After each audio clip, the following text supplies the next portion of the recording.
Question number 6 देखिए। निम्नांकित बहुपद मानक रूप में नहीं दिए गए हैं, उन्हें चर के घातों के अवरोही क्रम में लिखिए।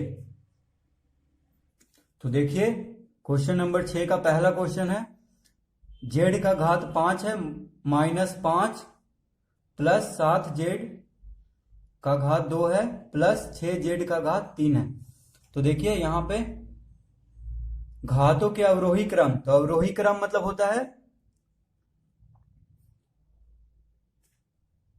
घटते क्रम, यानी बड़ा से छोटा। तो जिसका घात सबसे ज्यादा है उसको हम पहले लिखेंगे, उसके बाद उससे जिसका घात छोटा है उसको बाद में लिखेंगे। तो देखिए सबसे ज्यादा यहाँ पे घात किसका है, तो यहाँ पे देखिए 3 है, यहाँ पे 2 है, यहाँ पे 5 है।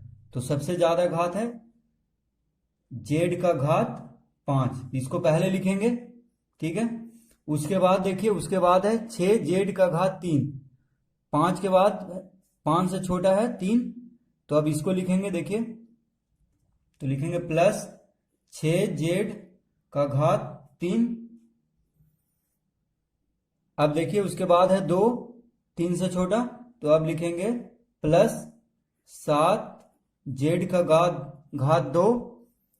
उसके बाद देखिए -5 है, तो यहां पे इसको हम -5 लिख देंगे, क्योंकि -5 पे भी देखिए जेड का घात 0 है, क्योंकि जेड का घात 0 1 होता है, ठीक है। तो सबसे अंत में लिखेंगे, क्योंकि सबसे कम घात है जो 5 पे है, कोई जेड नहीं है यहाँ पे। देखिए एक भी जेड नहीं है, अगर एक भी नहीं है तो 0 घात है, तो इसको सबसे अंत में लिखेंगे क्योंकि सबसे छोटा है। तो देखिए अवरोही क्रम में हो गया, यहाँ पे 5 जेड का घात 5, यहाँ पे 3 जेड का घात 3 और जेड का घात 2, ठीक है, और यहाँ पे जेड का घात 0। तो इस तरह से हमको इसको लिख लेना है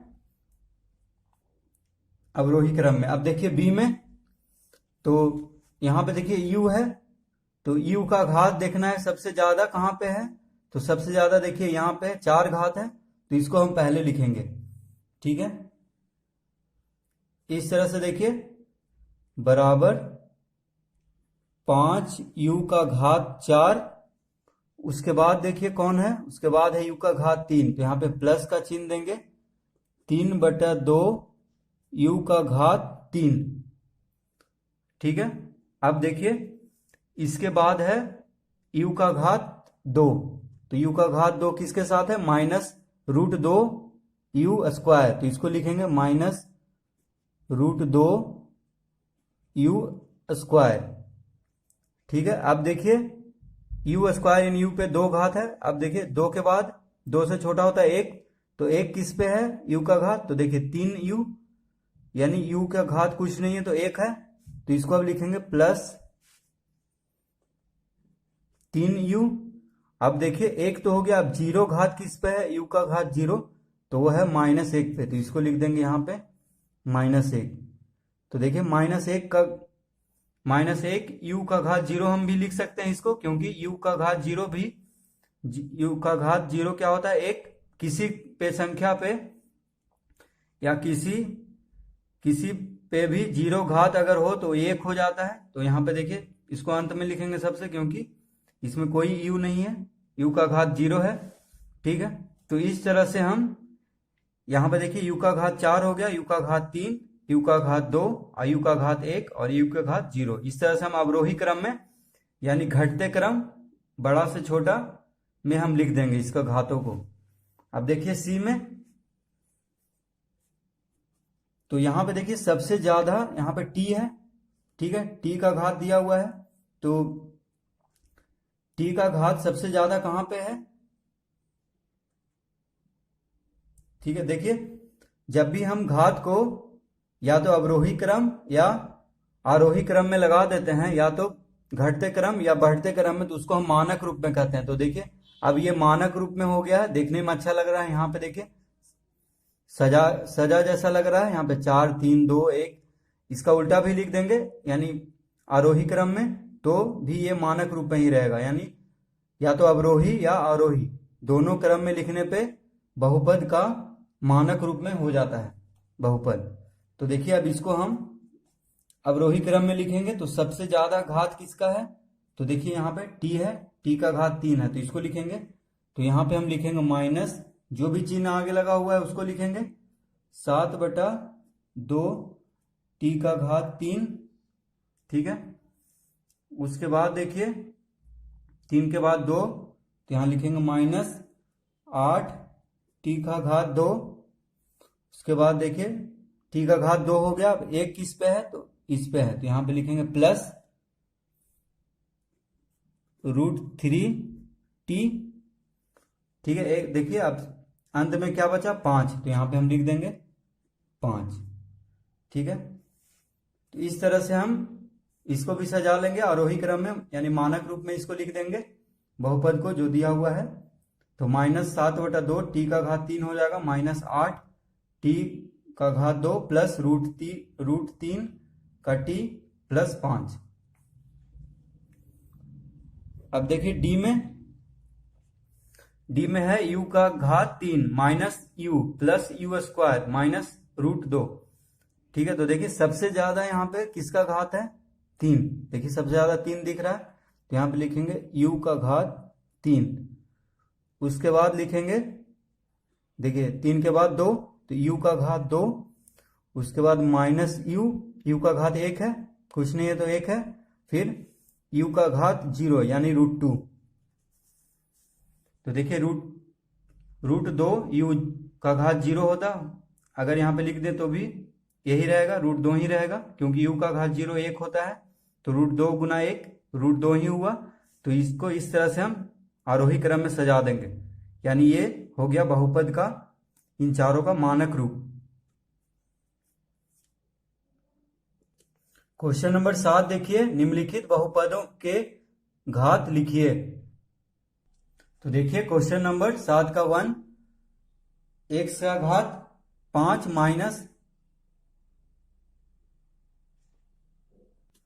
x का घात 4 प्लस 3। तो देखिए क्वेश्चन कह रहा है कि निम्नलिखित बहुपदों के घात लिखिए। तो देखिए जो सबसे बड़ा है घात उसको बस लिख देना है। तो यहाँ पे देखिए सबसे बड़ा घात कौन है, 5 है, तो इसको हम लिख देंगे 5। ठीक है, जो सबसे बड़ा है घात में उसको बस लिख देना है। तो दूसरा में देखिए, दूसरा में सबसे ज्यादा घात, सबसे बड़ा घात कौन है, 2, तो इसको लिख देना है यहाँ पे 2। यहाँ पे देखिए तीसरा में सबसे बड़ा घात, यहाँ पे 2 है, यहाँ पे 3 है, यहाँ पे 8 है। देखिए बाई का घात 2 है, बाई का घात 3 है, बाई का घात 8 है, तो सबसे बड़ा कौन हुआ, 8। ठीक है, तो सबसे बड़ा घात को बस लिख देना है, तो वही हुआ इन बहुपदों का घात। ठीक है, अब देखिए यहाँ पे कोई घात नहीं है, कोई x y z नहीं है, तो यहाँ पे 0 होगा, क्योंकि अगर यहाँ पे बाई रहता तो बाई का घात 0 लिखते तो 2 गुना 1 हो जाता, क्योंकि किसी भी x बाई या कुछ पे भी घात 0 रहता है तो 1 हो जाता है, तो 2 गुना 1 2 ही होता, यानी 0 घात हुआ। ठीक है, अब देखिए यहाँ पे x है, तो x का घात कितना है, 1 है। ठीक है, क्योंकि देखिए x 1 है तो इसका घात 1 ही होगा, 1 लिखे या ना लिखे, x ही बस x लिखते हैं, एक घात नहीं लिखते हैं 1 को।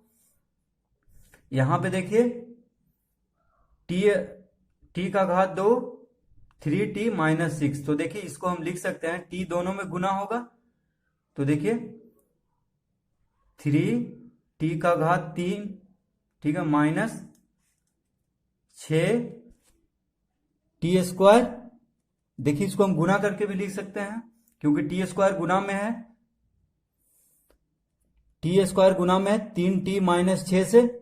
तो देखिए पहले t स्क्वायर 3t से गुना होगा तो 3t का घात 3 हो जाएगा, 2 यहाँ पे घात है, यहाँ पे कोई 1 है, तो 2 1 3 हो जाएगा, गुना में घात जुड़ जाता है, तो 3 घात हो जाएगा माइनस 6t स्क्वायर, 6 अब इससे गुना होगा, तो देखिए यहाँ पे सबसे ज्यादा घात कौन हुआ, 3, तो यहाँ पे हम 3 लिखेंगे। ठीक है, इसको हम गुना कर लेंगे, गुना करने के बाद देखेंगे किसका घात ज्यादा है, 3, तो यहाँ पे देखिए 3 ज्यादा है 2 से, तो 3 लिख देंगे। बस जो जिसका इसमें सभी में देखना है कि घात जिसका ज्यादा रहे उसको बस लिख देना है। तो क्वेश्चन नंबर 7 हल हो चुका है। अब देखिए क्वेश्चन नंबर 8।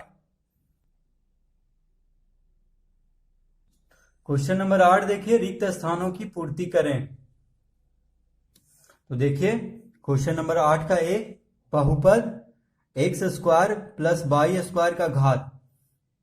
तो देखिए यहाँ पे सबसे ज्यादा घात यहाँ पे 2 ही है, 2 से ज्यादा बड़ा घात नहीं है किसी पे। देखिए यहाँ पे भी 2 है घात, यहाँ पाई पे भी 2 है घात और एक्स पे भी 2 है। तो बहुपद x square plus y square का घात क्या हो जाएगा? 2। ठीक है। अब देखिए बहुपद एक्स स्क्वायर गुना एक्स का घात 3 प्लस 2 का घात। तो देखिए यहाँ पे एक्स स्क्वायर है और यहाँ पे एक्स का घात 3 है। तो देखिए गुना में है, ब्रैकेट जब भी लगा होता है उसके बाहर कोई रहता है तो गुना में होता है दोनों।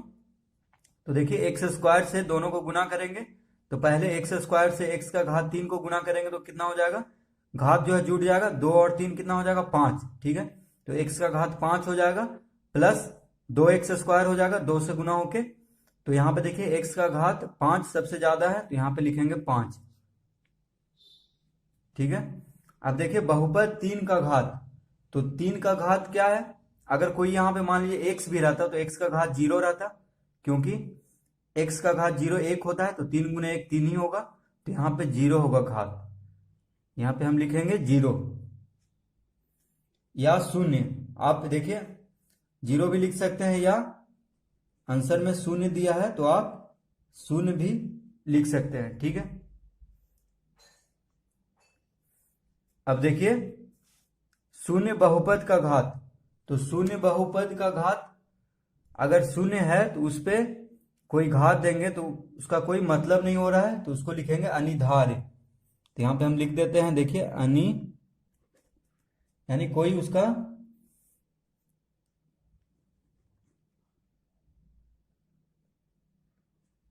अनिधार्य। ठीक है, तो इस तरह से हम लिख देंगे इसको,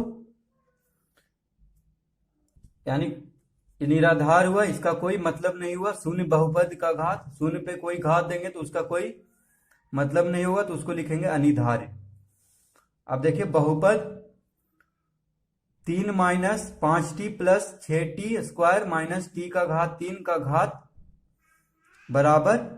तो देखिए सबसे ज्यादा घात इसमें, तो इसमें देखिए सबसे ज्यादा घात क्या है? 3 है इसमें। इस बहुपद का सबसे ज्यादा वाला घात 3 है, तो यहां पे 3 लिख देंगे।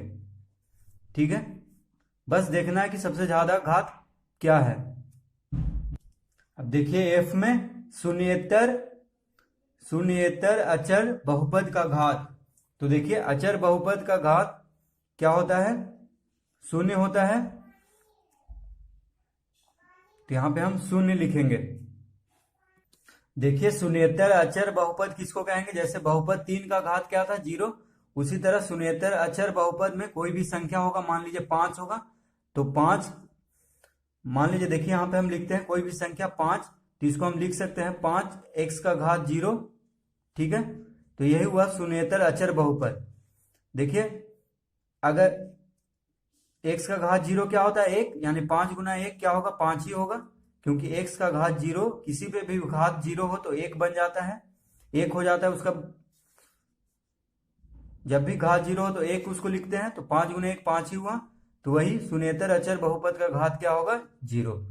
ठीक है, तो ये बस समझाने के लिए था। इसका आंसर यहाँ पे लिखेंगे हम, जो रिक्त स्थान दिया हुआ है सब में हम उसी तरह लिखेंगे। और देखिए शून्य बहुपद का घात, यानी शून्य कोई बहुपद नहीं होता है, वो तो उसको अनिधार्य लिखेंगे, उसका कोई मतलब नहीं हुआ। शून्य बहुपद, जैसे देखिए बहुपद 3 बहुपद ये सब होता है, लेकिन शून्य कोई बहुपद नहीं होता है, तो उसका घात ही, जब शून्य कोई बहुपद ही नहीं होगा तो उसका घात कुछ नहीं होगा, इसीलिए इसका हम अनिधार्य लिखेंगे। तो इस तरह से देखिए इसको हम, इसका रिक्त स्थान जो भरना है उसको हम भर देंगे। क्वेश्चन नंबर 9 देखिए, निम्नलिखित में एक पदी, द्विपदी एवं त्रिपदी बहुपदों को पहचाने। तो देखिए क्वेश्चन नंबर 9 का पहला तो सिर्फ 9 है। ठीक है, तो इसको हम लिख सकते हैं 9 बाई का घात 0 या x का घात 0। ठीक है, क्योंकि कुछ नहीं तो x का घात 0 क्या हो जाएगा? 1 हो जाएगा, तो फिर 9 ही हो जाएगा। तो देखिए 9 x का घात 0 हम लिख सकते हैं। कुछ नहीं है, तो यहाँ तो ये हुआ एक पदी, क्योंकि यहाँ सिर्फ एक पद है तो यहाँ पे हम लिखेंगे एक पदी। ठीक है, यानी 9 हुआ एक पदी। अब देखिए 7 x का घात 3, तो यहां पे जैसे 9 x का घात 0 था, ठीक है, उसी तरह 7 x का घात 3 है, यहाँ पे घात 3 हो गया। तो देखिए ये भी एक पद ही हुआ, क्योंकि एक ही पद है, बस देखिए बस गुना में ही है, तो यहां पे इसको लिखेंगे एक पदी। ठीक है, अब देखिए तीसरा 7 प्लस x का घात 3, तो इसमें देखिए एक तो 7 हो गया, तो ये सिर्फ 7 है, यानी x का घात 0 है। ठीक है, और यहाँ पे x का घात 3 है, तो देखिए दो पद हुआ, इसमें बीच में जोड़ का चिन्ह आ गया है। ठीक है, जैसे इसमें देखिए सब एक साथ लिखा हुआ था, 7 x का घात 3, यहाँ पे सिर्फ 9 था, तो ये सब एक पद ही हुआ। इसमें देखिए दो पद आ गया, एक तो 7 हो गया, ठीक है, एक अचर पद हो गया, और एक देखिए x का घात 3, यानी दो पद हो गया। यहाँ पे जोड़ का चिन्ह या घटाव का चिन्ह आ जाता है, तो जो पद होता है वो अलग अलग हो जाता है। तो यहाँ पे देखिए एक पद, यहाँ पे एक और पद, एक पद और एक पद, कितना हो गया, दो पद, तो यहाँ पे लिखेंगे इसको द्विपदी।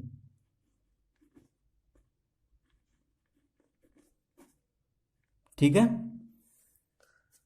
अब देखिए 3x का घात 2 प्लस 2x, यहाँ पे देखिए दोनों पद अलग अलग है, जैसे यहाँ पे था दोनों पद अलग अलग, तो यहाँ पे इसको भी बोलेंगे हम द्विपदी। तो यहाँ पे हम लिखेंगे द्विपदी। अब देखिए यहाँ पे 22 का घात 3 है प्लस 22 माइनस 9 है, तो देखिए यहाँ पे तीनों पद अलग अलग है, यहाँ पे 22 का घात 3 है, यहाँ पे 22 का घात 1 है, कुछ नहीं है तो 1 है, माइनस 9 है, यहाँ 9 के साथ 22 का घात 0 है, क्योंकि 22 का घात 0 1 हो जाता है, तो 9 गुने 1 9 ही हो गया, यानी तीनों पद क्या है, अलग अलग। ठीक है, तो यहाँ पे इसको बोलेंगे हम त्रिपदी। तो यहाँ पे हम इसको लिखेंगे, देखिए त्रिपदी। अब देखिए 6 में 7x² प्लस 5x², तो देखिए यहाँ पे भी x का घात 2 है और इसमें के साथ भी x का घात 2 है। ठीक है, तो दोनों घात बराबर है, तो इसको हम लिख सकते हैं 12x²। ठीक है, क्योंकि देखिए दोनों घात x² यहाँ भी है, तो 7 5 12, यानी दोनों जुट जाएगा। ये सब में देखिए अलग अलग था, इसीलिए हम त्रिपदी द्विपदी लिखे थे। देखिए यहाँ पे जुट नहीं सकता था, x² था, यहाँ पे 2x था, x का घात 1 था, यहाँ पे भी देखिए अलग अलग घात था, लेकिन यहाँ पे घात दोनों बराबर है, तो दोनों को जोड़ देंगे, और x का घात है, ठीक है, x का घात 2 भी यहाँ भी है और x का घात 2 यहाँ भी, तो 7 5 12x² हो जाएगा। तो ये अलग अलग घात नहीं, अलग अलग पद नहीं हुआ दोनों, तो इसको लिखेंगे एक पदी, क्योंकि एक ही पद आ गया देखिए जोड़ करके 12x², तो हम इसको लिखेंगे एक पदी। ठीक है, क्योंकि दोनों एक ही पद, दोनों को जोड़ देंगे तो एक पद बन जाएगा, क्योंकि दोनों का घात बराबर है x², तो इसको लिखेंगे एक पदी। ठीक है, तो इस तरह से इसको हम हल कर लेंगे क्वेश्चन नंबर 9।